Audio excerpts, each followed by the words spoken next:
हड्डियाँ मिलता है, बड़ा छोटा हड्डी. What does he mean by बड़ा छोटा हड्डी? बड़ा हड्डी probably means beef and छोटा हड्डी means chicken. What is this बड़ा छोटा हड्डी? And he has all the statistics. He has all the statistics. He does not have statistics of how many people are dying of hunger. He does not have statistics of how many students are fighting for fellowship. He does not have any statistics of how many people have to die in the hospitals because there is no health care. The health care has been completely privatized. Even if you have to talk to a doctor, you have to pay 1300 rupees. And even without hearing you out, they will recommend some medicines and ask you to go. That is the state of affairs in our country. He does not have figures on how many farmers have committed suicide. He does not have figures on what is the amount of reservation, what is the percentage of reservation in the manual scavenging sector. Why is there 100%, 90% reservation for Dalits in the manual scavenging sector? He does not seem to have that statistic. Tomorrow, there will be elections, there will be panchayat elections, there will be state elections, there will be MP elections, all of those things will happen. There will be union elections as well in the universities.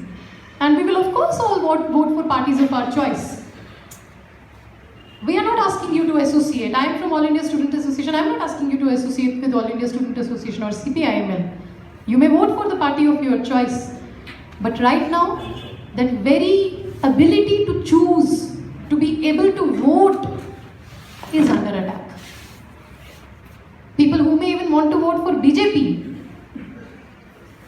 their right to choose, their freedom to vote is also under attack. This government, the way it has accelerated, they have not been in power even for 1.5 years. Let's not forget, Hitler was voted to power by 33% people. This person, Modi, has been voted to power by 31% people. There's not much difference.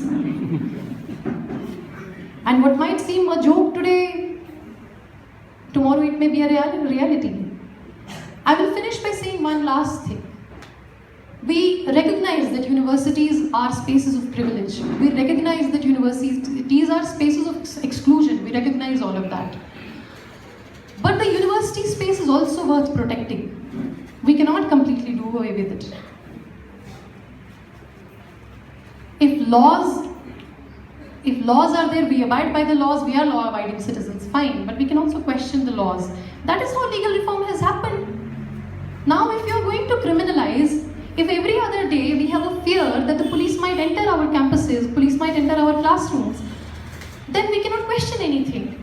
I mean, look at, if you remember the time, I mean, of course you wouldn't remember because you were not born then, but there was a time when it was a sin, it was blasphemy to say that the earth is round. Because the Catholics believed that the earth was flat. It was blasphemy to say that the earth is round.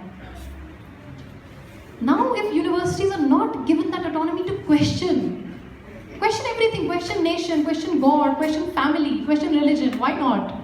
If university spaces are not given that freedom, then you know what will happen 5 years from now?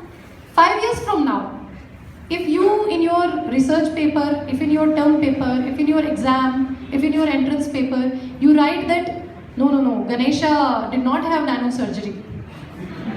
No, there were not ancient Vimanas which took us to Mars.